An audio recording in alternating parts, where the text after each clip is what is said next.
Okay. ये जो नालागढ़ विधानसभा क्षेत्र और दो अन्य हमीरपुर और देहरा में उपचुनाव होने जा रहे हैं, इसके लिए पूर्ण रूप से प्रदेश की वर्तमान सुखू सरकार जिम्मेवार है, क्योंकि इन्होंने 14 महीने में उस टाइम ऐसे हालात पैदा कर दिए प्रदेश में कि हमें तीनों निर्दलियों को अपनी विधानसभा सदस्य से इस्तीफा देना पड़ा। लोगों ने हमें निर्दलीय विधायक बनाया था ताकि उनके काम हो सके, और हम तो पिछले 5 साल जब प्रदेश में भाजपा की सरकार थी जयराम ठाकुर जी के नेतृत्व में, तो केंद्र में मोदी जी की सरकार थी, अथाह विकास करवाया और इश्यू उठवाए।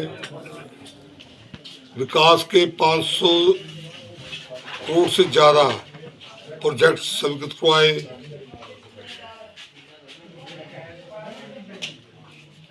और किन्हीं कारणों से टिकट नहीं भी मिला, उपस्थितियां होती है, पर हमने न तो भाजपा के विरुद्ध कुछ बोला, क्योंकि भाजपा के समय में हमारा कोई कभी जब भी सरकार आई, हिमाचल प्रदेश का सर्वांगीण विकास भाजपा के कार्यकाल में ही हुआ है। तो काम की वजह से लोगों ने हमें दोबारा जिताया। हमने लोगों के कहने पे सुखू सरकार का समर्थन भी किया, परंतु बड़े निराशात लगी। 14 महीने कोई विकास के कार्य नहीं हुए। इसके विपरीत जो कार्य सबके हुए थे, चले हुए थे, वो भी काफी कार्य उनमें से बंद कर दिए गए, बीच में लटका दिए गए। और जो इंस्टीट्यूट हमने अपग्रेड करवाए थे, जैसे नालागढ़ विधानसभा क्षेत्र का नालागढ़ की CSC जो कि 200 बेड की अपग्रेड करवाई थी, बरूणा में गवर्नमेंट डिग्री कॉलेज खुलवाया था जिसकी बहुत जरूरत थी। कॉलेज शुरू हो गया था, बच्चों की अच्छी संख्या थी, स्टाफ आ गया था और 5 करोड़ बस भी स्वीकृत कर दिया सरकार ने उस समय की। पंजहरा में PSC, डोली में PSC खुलवाई थी, बहुत जरूरत थी लोगों की। इसी तरह जोगों में CHC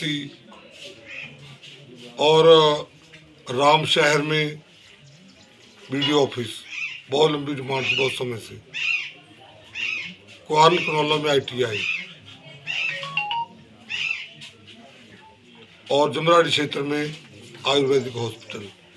ये सब जो इंस्टीट्यूट थे, ये सब नीड बेस्ड थे, लोगों की आवश्यकता के अनुसार थे। परंतु जैसे ही सरकार बनी, लोगों को बड़ी खुशी होती है, लोग सोचते नई नई चीज़ें मिलेंगी, परंतु आते ही उन्होंने इन इंस्टीट्यूट में मैक्सिमम बंद कर दिए।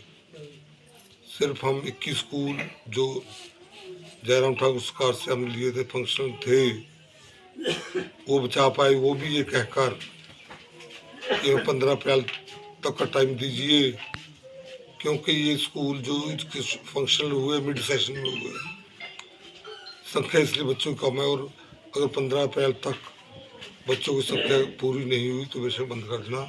अदरवाइज इनके ऊपर भी कैंची तैयार थी, नोटिफिकेशन बन गई थी, सिर्फ इशू होनी थी। वो रुकवाए, कुछ कांग्रेसी विधायकों को मुख्यमंत्री जी के समक्ष पेश करके वो बच्चे की कुछ संख्या पूरी हो गई हमारे अप्रैल में, कि वो सारे जरूरत के अनुसार थे। और ऐसे ITI कुआन कनौला में भी संख्या पूरी थी स्टूडेंट्स की, हमारे इंटीरियर में है वो ITI, फिर भी संख्या पूरी थी, वो बचा पाए।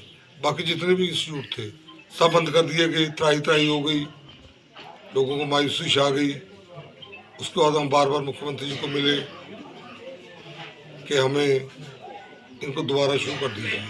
बहुत जरूरत है, एक एक दो दो कर दीजिए, परंतु उनको ध्यान नहीं दिया, बिल्कुल कहते रहे कि अगली बार देखेंगे, अगली बार देखेंगे, ऐसे टालते गए।